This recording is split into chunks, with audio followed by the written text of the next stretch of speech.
Today is the 27th of January, which some of you may know is the Holocaust Memorial Day for 2016. Holocaust Memorial Day is marked by the liberation of Auschwitz-Birkenau, which is one of the biggest concentration camps of Nazi Germany, which is actually in Poland. But first, I don't want to tell you about Auschwitz. I want to tell you about a little Polish town called Oswiecim, which is near Krakow, near the border with Germany. I went to Oswiecim last year with a trip that was organised by the Holocaust Educational Trust. And while we were there, we visited a very small synagogue, which is pretty much the only remnants of the Jewish culture that's there. Oswiecim was actually home to a building called the Great Synagogue, which was this huge place of worship for Jews. That synagogue's not there anymore because it was destroyed by the Germans when they came through Oswiecim. So all that remains now is a small little synagogue that is roughly the size, probably twice the size of my room. It's not very big.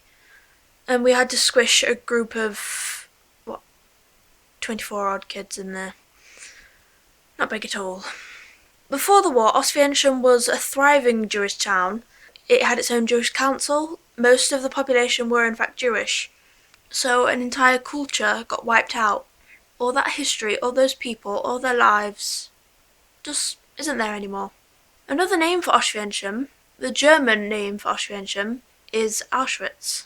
And a short car ride outside of the town is the camp of Auschwitz and Auschwitz-Birkenau and Auschwitz III and the other sub-camps that are linked to those main three camps. When I visited Oswiecim, I did also visit Auschwitz I and Auschwitz-Birkenau, and to be honest, it was one of the best and worst experiences of my entire life.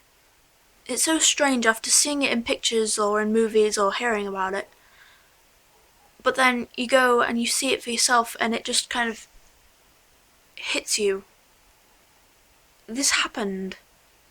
It actually happened, and you were standing in a place where so many people lost their lives.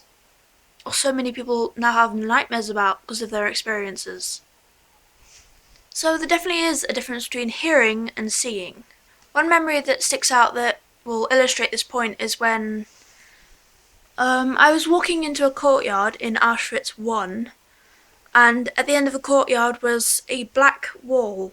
It didn't cover the whole wall, it was just some of it.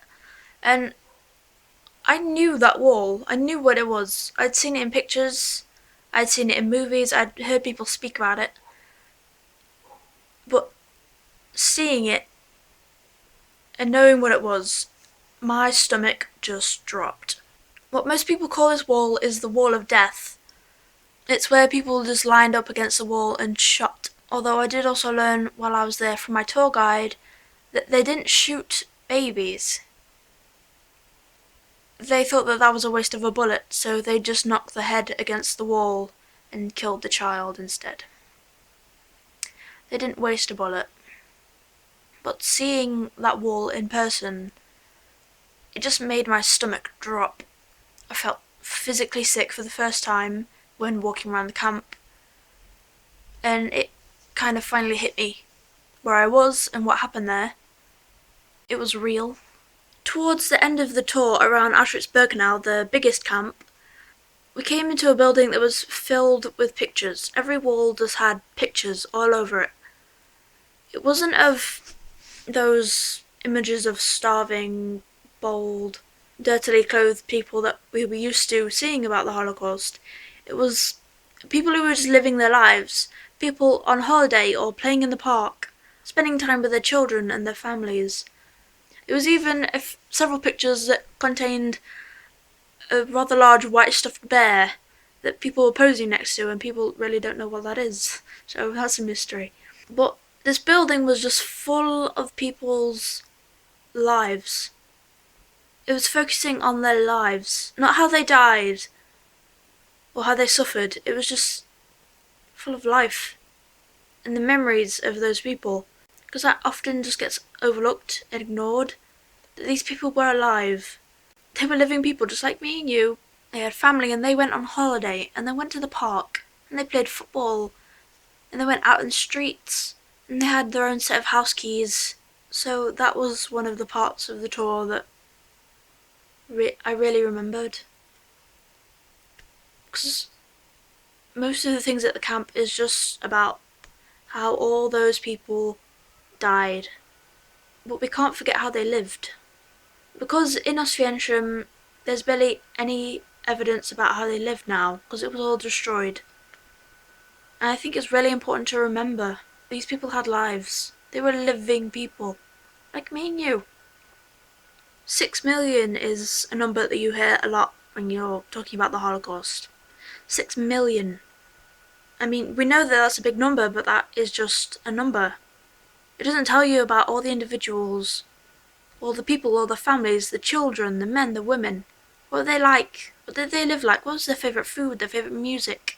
Did they like to dance? Were they really bad at dancing? Who knows? We need to ask these questions. We need to remember them. Or we'll just forget. They'll be forgotten.